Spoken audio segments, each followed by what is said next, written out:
very warm welcome to today's session. I am Ankana, your master teacher for social sciences at Vedantu. Hoping all of you are doing absolutely fine and amazing. So you might be thinking, why is ma'am brimming with happiness? The reason is because this, I think, is the most demanded and awaited session as to how to make notes and write answers quickly for your board exams. And guys, the session is here finally. Today I am going to give you certain tips that you should definitely apply, that every student out there should apply irrespective of which board are you in. These are general tips, however we will discuss few things specific to our exams. Okay, so let's get started, and I know you guys are super excited for this, so hit the like button in the beginning itself, show me your love, and I'll start the session. So first of all, we'll discuss the type of questions that we get in board exam. See, when you are beginning with your plan, you need to have all the details absolutely sorted for yourself. See, when I'm saying that you need to write this particular answer, you need to know how much marks does it carry, how much time do you have, all of these details have to be there right out. So that is why we'll start from the very basic. Proper micro planning is what we're going to do. So let's begin and discuss the types of questions that we have in our exams. So these were the types of questions that were there earlier. This time we also have section C, which has been added, which is your 4 marks question, right? These are the 4 markers, which is basically going to be MCQs.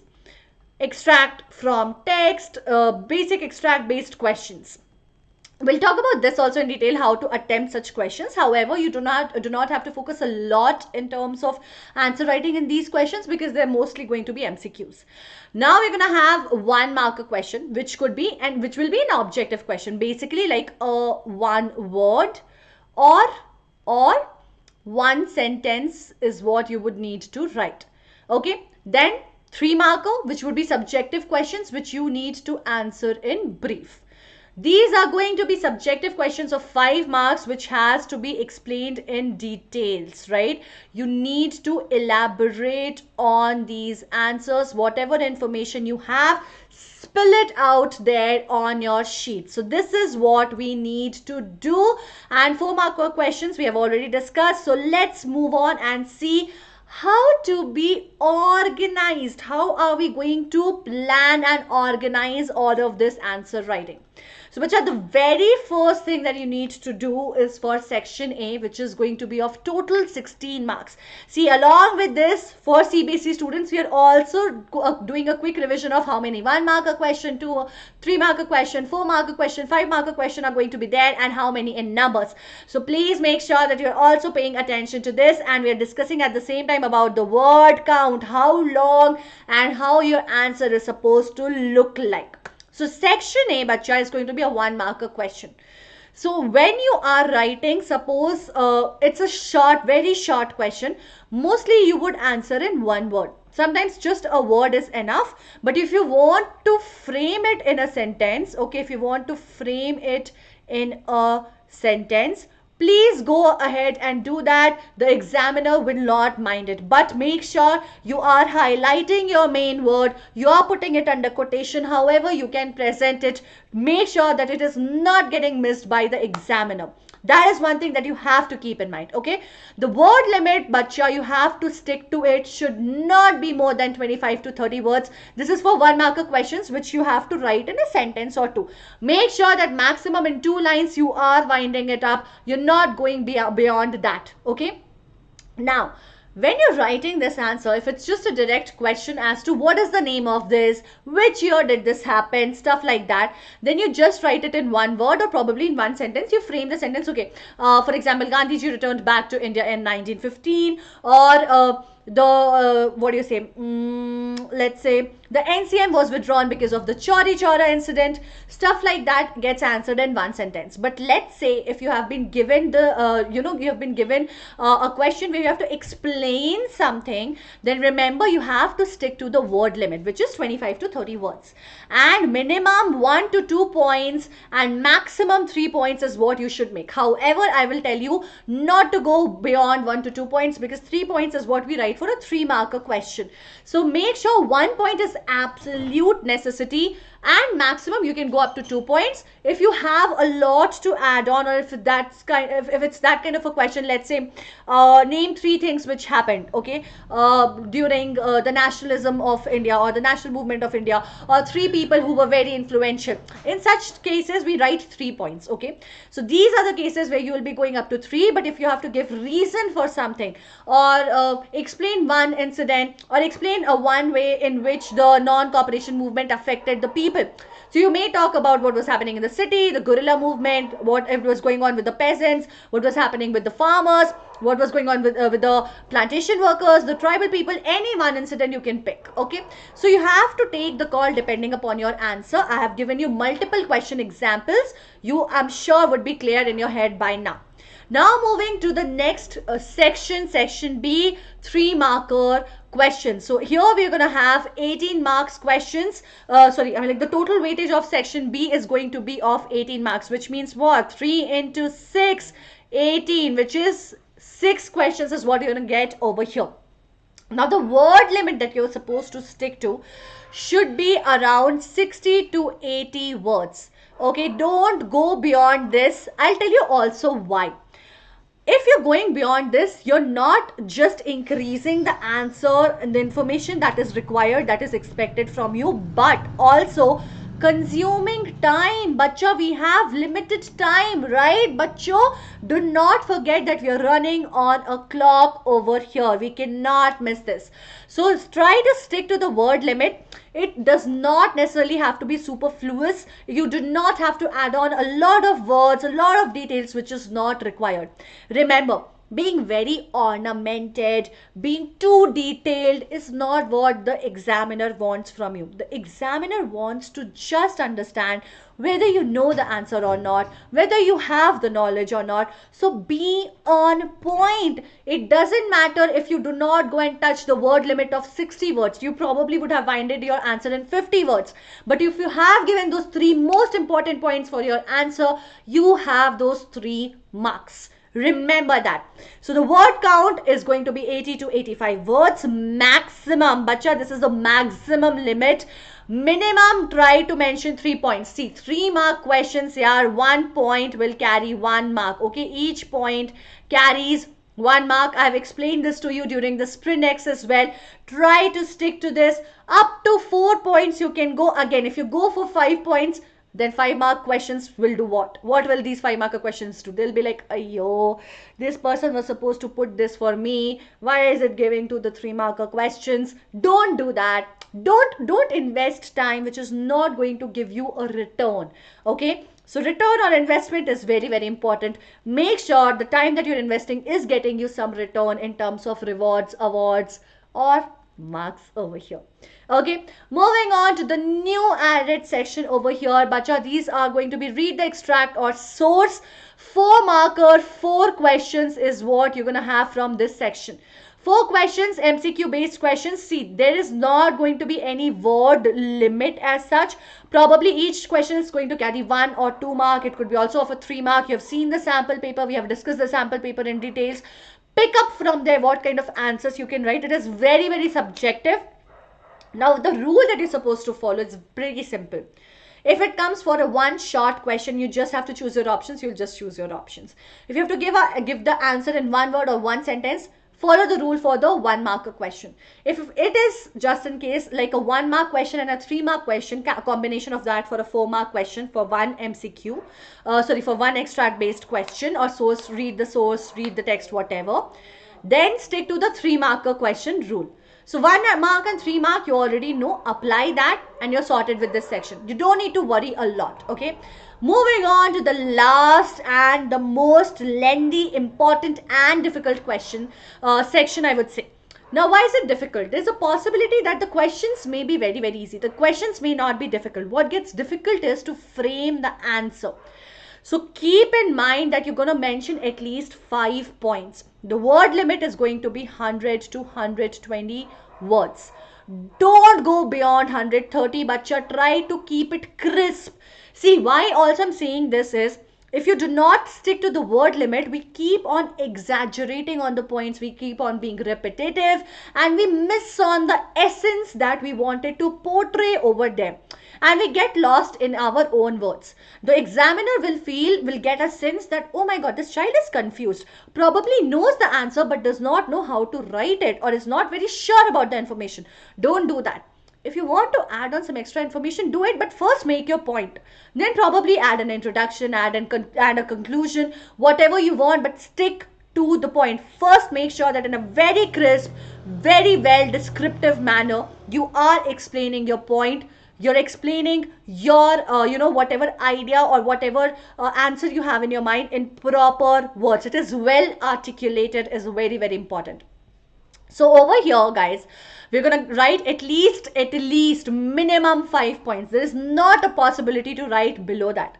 Now, the trick over here is, let's say you just know 3 points. See if you can break those 3 points into smaller points. Okay, for example, okay, let me think of a question, and it is not coming to my mind. Okay, let's say if I'm supposed to tell the 5 consequences or effects of the non-cooperation movement, only somehow nationalism in India is coming to my mind. Now I remember 3, I don't remember 2. Okay, I don't remember 5, I remember 3. And if I have, let's say, the effects that the NCM had on the tribals, we know that they had started attacking the forest officers, but you probably would have written all in one if you knew all the 5 points. Over here, you can break it in 2 points. Mention about the guerrilla movement. Mention about how Britishers had taken away, the rights of the tribals to enter the forest, and their existence, their essence is related to the forest. It's all about forest with them. Their livelihood depends on that. So that is to be the first point. And then you can talk about how did they react, that they used to attack them, they started getting violent, and this was the effect, because they started believing that they would have access to the forest whenever they wanted. The Forest Act is going to be null and void, because Gandhiji had now come with Satyagraha. So these kind of points you can write. So 2 points you were very clear, 1 point you actually split it into 2. Please don't do that. It is just a trick I'm giving you in the worst case scenario. No 5 points. No your 5 points. Okay. So minimum 5 we have to write, and then maximum 6 to 7 is what you can write. Okay. But guys, remember, if you don't use the trick that, okay, if you're supposed to write about the goat and you don't know about the goat, then I will tie the goat to the tree and write about tree because I know about the tree. No, no, no, no, no, no, no. We're not going to use that trick. Examiners are not so stupid. They know what you're doing. They have seen thousands of sheets before, and in fact, while checking yours, they are well aware of what to look for, and just with a glance they can say that this child knows their business and this child doesn't. So please make sure, it doesn't matter if you don't write 100 words, even if you write 40-60 words, they will know that this child has the knowledge. Remember that. Okay, word limit is something because we believe that if you're writing a 5-marker question, you would have enough points to, put it out. And that is why we have given that limit, that stick to these many words. Okay. Then comes the last section, which is the map work. See, over here, no answer writing is going to be there. You just have to locate and identify the places and events. Either you know or you don't know. It's as simple as that. Okay, but if you're very thorough with your information, you probably, at least for history, will be able to figure it out. For map works, which I've done in geography also, guys, do go and watch the Umang series, watch the Sprint X series that we have done for your pre-boards. All of these things, we have done special sessions for map works. You will get a lot of idea how to attempt these questions. Okay, and what kind of questions can you expect? So that was about the different sections. Now we are going to talk about how to make the answer script presentable. I think this is one thing that everybody wants to know, ma'am, how to exactly write the answers.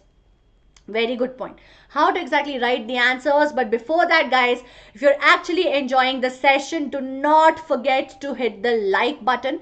Make sure to share this video with as many friends as you can, because I'm sure it's a video that is going to be very, very useful and applicable for each and every one of you out there who's going to write their board exams, who's going to write their final exams.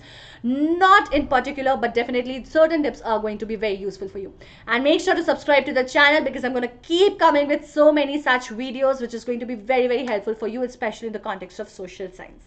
Now moving on to the point, how to make your answers presentable. Bacha, use the correct facts and figures. Please don't beat around the bush. What do I mean by this? Do not. What do I mean by this? Take a point and just keep revolving around it, around it, around it. No. That's not going to take you anywhere. In our mind, we think, hey, examiner will not understand what I'm exactly trying to say. They understand it very well. It's not just for them. Even for your satisfaction, you need to have all the facts right. Okay? If you can quote things, then put it under a quotation mark. If you just know, okay, no, I don't know the exact quotation, then just state it out there like that. Things like that, okay? Make sure that if you know the year, then write the year, okay? If you're not very sure about the year, then just explain what had happened. Make sure to put all those figures out there the way it is. Do not manipulate it, okay? And then write legibly. See, handwriting matters, bacha. Handwriting matters, okay? And that is why handwritten things have to be legible. If someone is not able to read what you have written, why would they give you marks? They're not even able to understand what you have written. So please make sure that you are actually writing legibly, okay? So that is one factor. Then answer to the point. As I told you, don't beat around the bush. Make sure that you are writing to the point. Okay. Write good examples.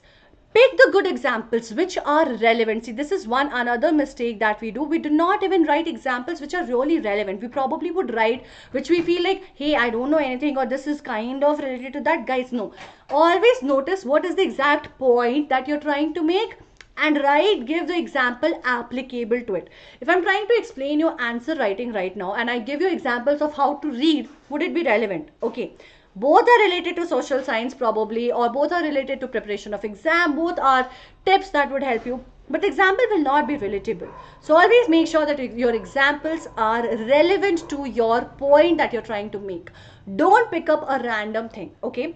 Then distinguish between questions that can be written in tabular form. See, this is another very important point. I think this, a lot of you ask me, ma'am, should we go ahead with paragraph, or should we write in pointers, or should we take any other method? Bacha, you can go ahead with anything.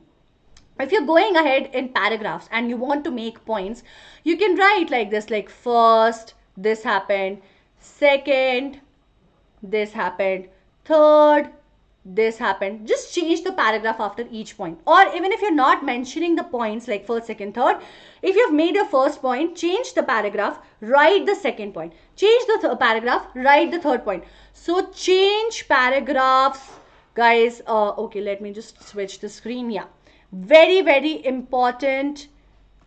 Change paras for every new point that you make.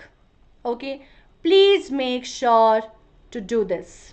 Okay, now apart from that, as I was saying, that you can always also present your answer in a form of a table. For example, if there is a compare and contrast, okay, in such question, you can always form a table. You can form a table of the similarities. You can form a table of the dissimilarities, of the contrasts. Okay. Or when you have to differentiate between something. Okay. When differences have to be stated. In that case also, you can easily draw a table and show what is what. Not just that, but you can also draw a simple flow chart. For example, if I have to show, okay, this happened and then this happened and this incident led to this and that is why this happened.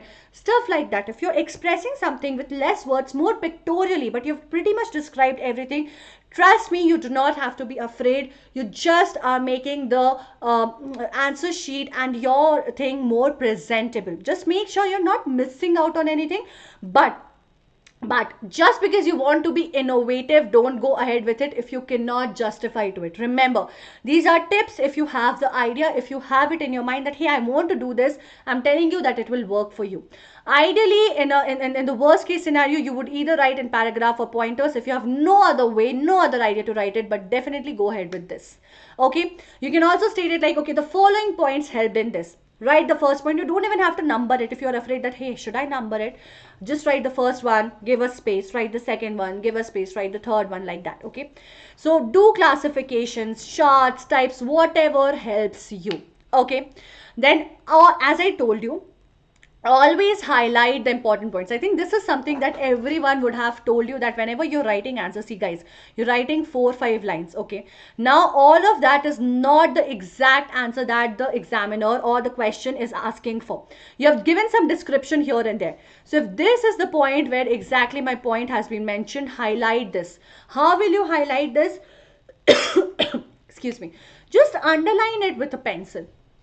Okay, just underline with a pencil, or probably put it in a quotation mark if it can be done. See, it depends completely on what kind of an answer you're writing.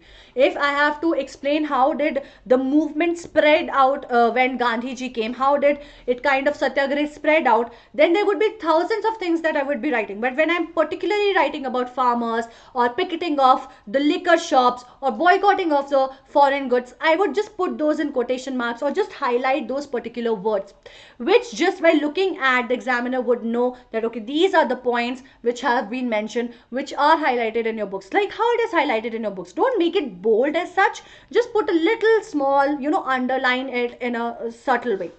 Don't make it like too flashy. You think it's looking very presentable, it doesn't look that presentable. Okay, so just make sure that those important points are highlighted. The idea behind this is that important points are not being missed by the person who is actually checking your answer sheet as well. Also, the thing is, guys, a lot of times, and this is something that I used to do, even when I used to write the answers, I used to pretty much underline everything. Okay, because I used to feel like, hey, be important, hey, be important, everything is important. Please do not color your entire answer sheet.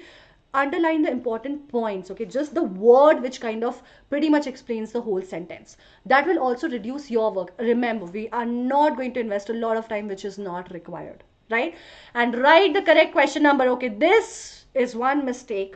In rush, in pressure, under panic, we all do. Please just, while revising, also check that you have done it.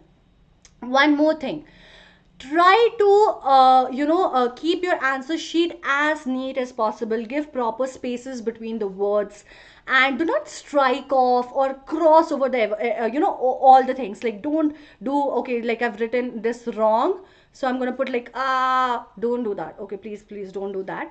If let's say you've made more mistakes, just cross with one line and move to a fresh sheet.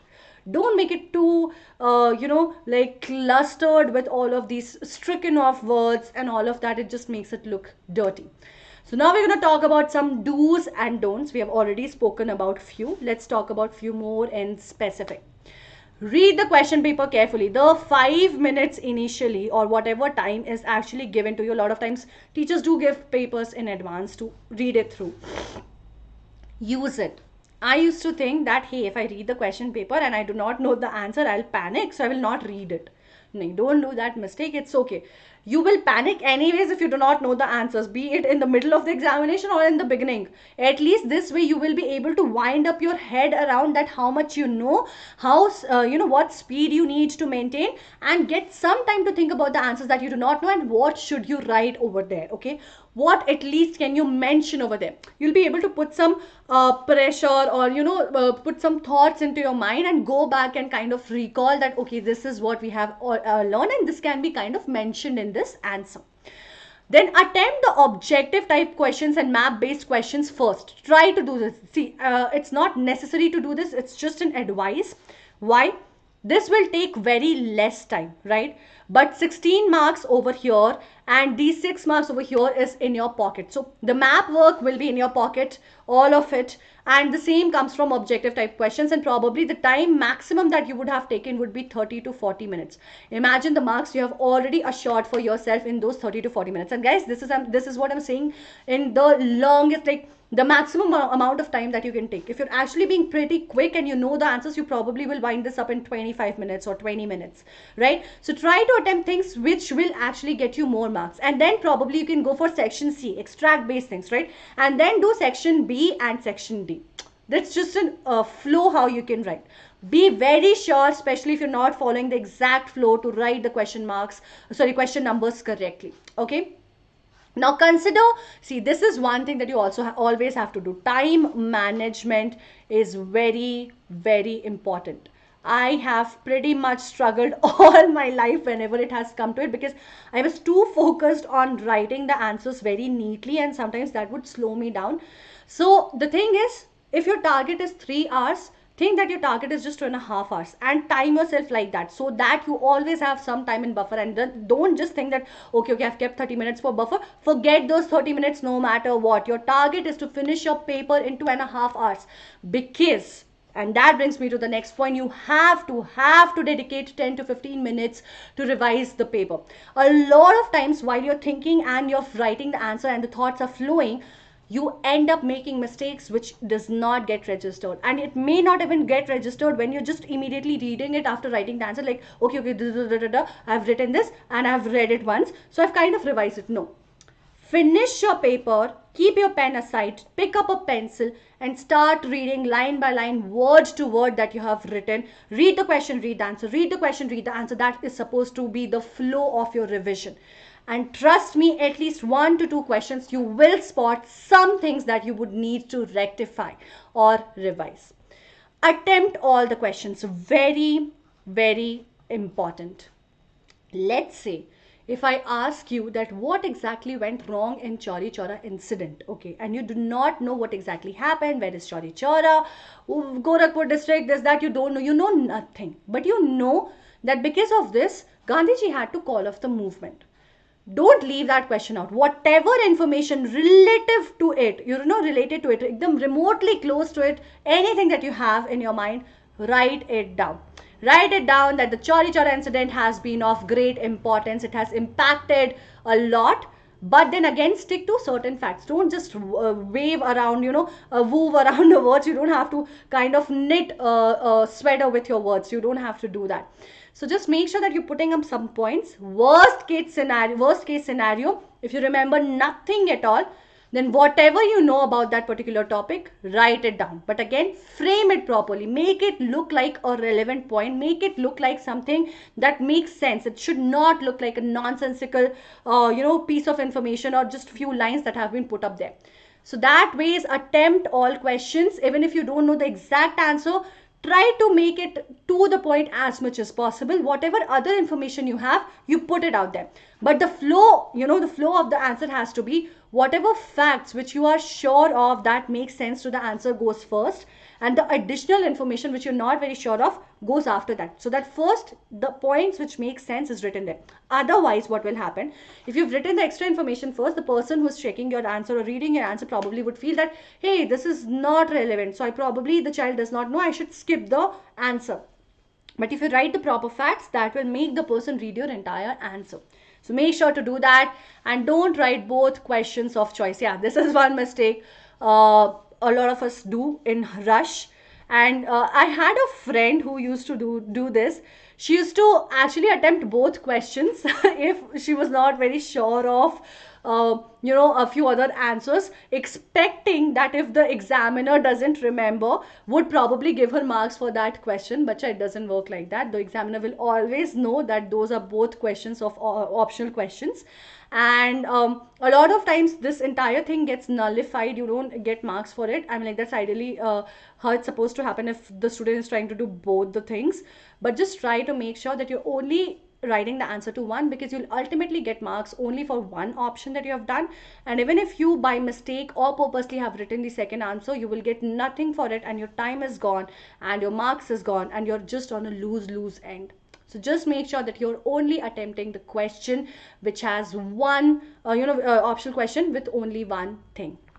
Now, what else will help you and guide you throughout, is the Vedantu Pro subscription, which will help you till your board exams. We're not going to leave you guys. We're going to keep holding your hand. We'll do a lot of hand holding. We'll do a lot of information, learning, all of it with the Vedantu Pro subscription, because you get unlimited live classes, fun quizzes, which will keep on doing a check for understanding every now and then throughout that 1 hour session.